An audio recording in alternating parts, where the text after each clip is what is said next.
Oh, I'm here with Bobby Varma. Bobby and I were colleagues for many years at part of SRI in Princeton called the Sarnoff Corporation. And so we're getting together and kind of have a short talk about value creation and value propositions and how important they are. Hi, Bobby. It's great to be with you. You know, it's been a while. You've now become the CEO of an exciting new company. So, Bobby, tell the world a little bit about who you are and what you do now. Sure. Well, actually, Kurt, it's a pleasure to see you again. It's been a while. So I am right now currently CEO of a company called Princeton Identity. We actually manage people's identity using biometric technology.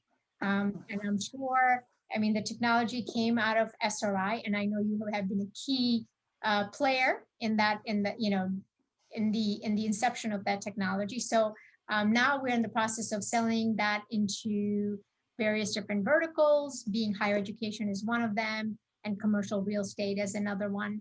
And really, especially in today's world, especially around COVID, touchless technologies are, in demand. So biometrics, especially when you talk about face and iris, around the whole touchless phenomena is in demand. And we're doing very well nowadays, selling that to our customers. Good. So if I understand this, Iris can identify everybody on the planet, and you develop a technology where you can actually do this at a distance just as people walk by. Is that right? Yeah, so I mean, yes, absolutely. When you talk about the value proposition of the technologies, all based upon the distance and speed. What we have done is we have created a capture volume where a person just walks through. They don't have to do anything different, just their normal day, daily walk. And as they walk through this capture volume, they will get authenticated. Very easy and simple. Yeah, so it has all the advantages of absolute identify and about as convenient as you can get. So that's an exciting place to be. So Bobby, how did we get to know each other? Well, Kurt, I mean, I cannot be more grateful to you. I remember when I was at SRI, and you were one of my mentors who actually guided me to continue working on Iris on the Move technology. You were my big supporter when it came to when I was thinking about what to do with my life. And you said, hey, continue on this journey and you will be successful. And so since then, you and I have known each other. That's true. So we also shared some basic concepts about how do you go about doing value creation, and we mentioned NABC a while back. Talk about that a little bit. Sure. I mean, I remember when I was just starting out in my career, when I was at Sarnoff and you were there, and SRI. I remember taking your class where you taught about this whole how to create value proposition, how to, really hone on that, and this whole concept around NABC, right? So I remember reading your book, and I also remember you telling us about how to do that. I remember taking a 2-day course, and I learned how to sell to my customers. And to be completely honest with you, I carried that throughout my career. Even when I was in the process of raising money to VCs, I used NABC as a way to really hone on my value proposition. So I can tell you, Kurt, you have been a key contributor and have been really, when it comes to teaching the whole concept around how to sell, how to actually create value proposition. You have been my mentor, through that. Well, obviously, we went through a lot more than that, and you've certainly gone through a lot more than that. You've now raised multiple rounds of funding, and you're now running a company. NABC, for those who don't know, is just the 4 basic questions for basically doing anything. What's the need? Can you quantify it? Is it big enough? Is it the right one?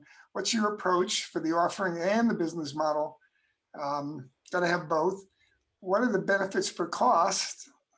That's the value of the idea, benefits over costs. And how does that compare to the competition and the alternatives? So it's not everything, but it's kind of a fundamental place to start. And if you can't answer those 4 questions, you probably have a problem. So we were just talking a moment ago about having the key insights to both the need and the approach, and why it's so important to really be able to nail those clearly. So what was your view about that?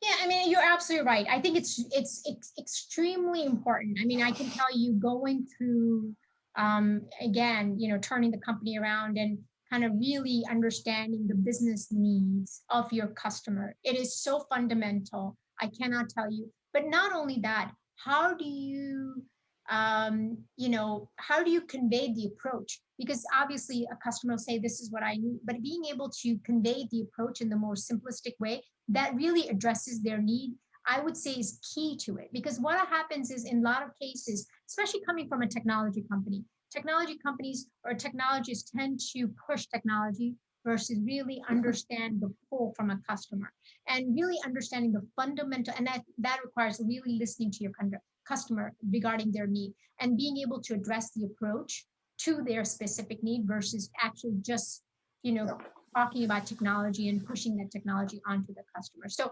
100% agree. Approach is really important, but again, addressing the need of the customer versus just pushing the technology. So what happens if your customer can't repeat your value proposition? Oh, that's a big problem. That's a huge problem. That means they don't understand what you're trying to sell them, right? Yes, exactly. Right? And yeah, and so that's, we talk about giving these presentations in elevators. I think you have an interesting twist on that too. What were you? Oh yeah, absolutely. I remember when I was taking class, right? One of the things that you said was because people tend to be extremely verbose when it comes to selling, right? They will talk for 5 minutes and guess what? You lose the message, right? And in the end, the customer walks out and says, what was that person trying to sell?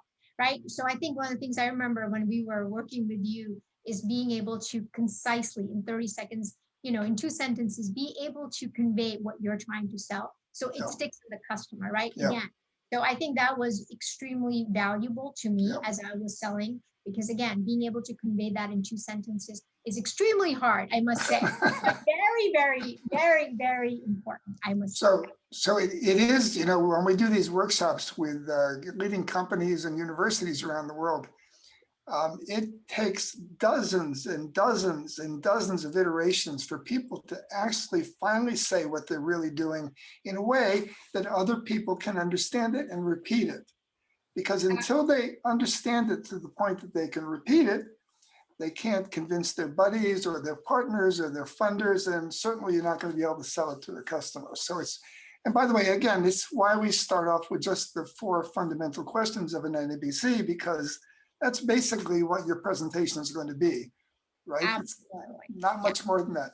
No. But since that, so as we just said, NABC is kind of the beginning framework that you can apply to everything you do in life, really, because life is nothing but a big one set of problem solving after another.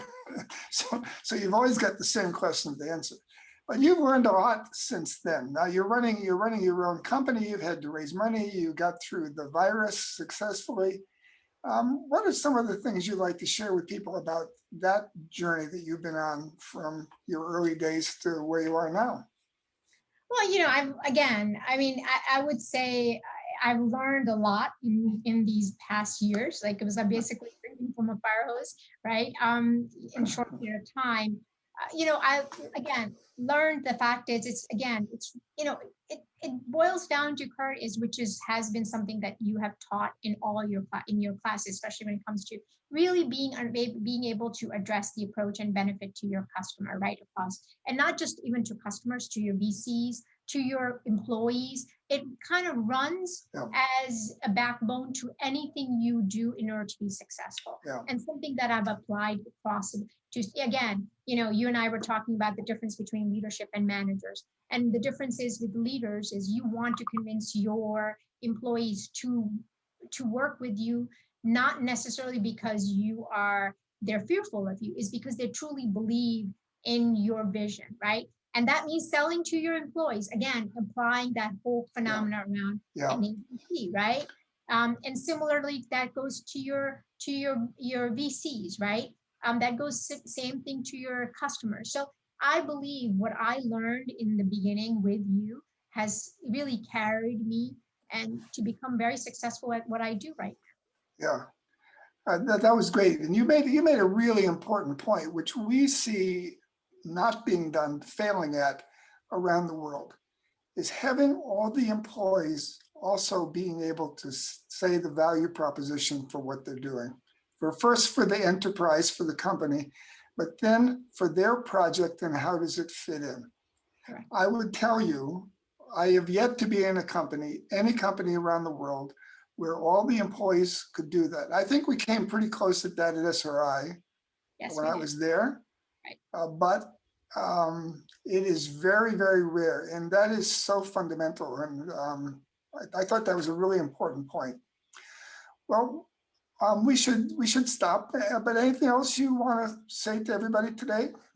No, I think that's it. I mean, again, like I said, I'm very thankful, Kurt, that you were such instrumental in my early career time and you were there. And I really truly appreciate all your guidance. I remember that. And the fact that you were extremely nice about it and, took the time. And again, I really appreciate that part of it as well. Well, so that's another part, right?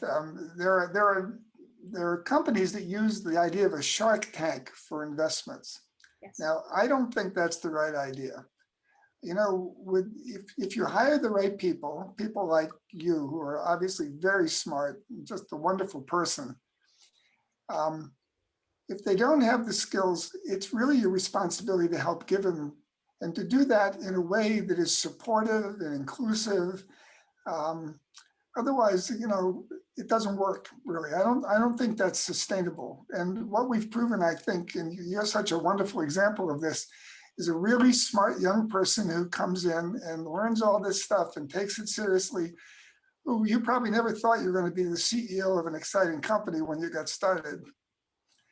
But I'll take credit. I saw it. No, I didn't. I actually did not think about that again, right? Again, I think you kind of, hit the nail on the head.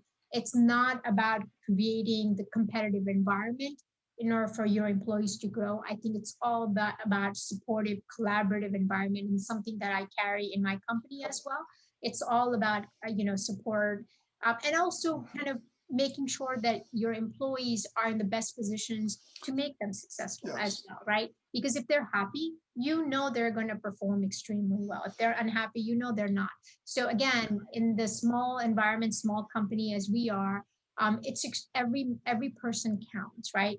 And everybody has to carry their weight. So again, everybody has to row in the same direction. So to me, it's extremely important, and every employee counts for me as well. So again, that's important. And in every way, we've come full circle in this short discussion, because the only way you can get your employees to be that way and to feel that way is if you can clearly state the value propositions for the company and why it's a win-win for everyone. So absolutely. I think that's probably our major point for this session is make sure you can tell your value proposition in a few minutes that's simple, clear, quantitative, and convincing, or you probably have a problem you need to work on. Well, thank you, Bobby. It's great to catch up with you and see how well you're doing and what an exciting company you've got that you're now running. And it's fun to talk about the importance of NABC value propositions and how that's been a theme that you've used throughout your career to help you advance. So thank you, and take care. Bye-bye.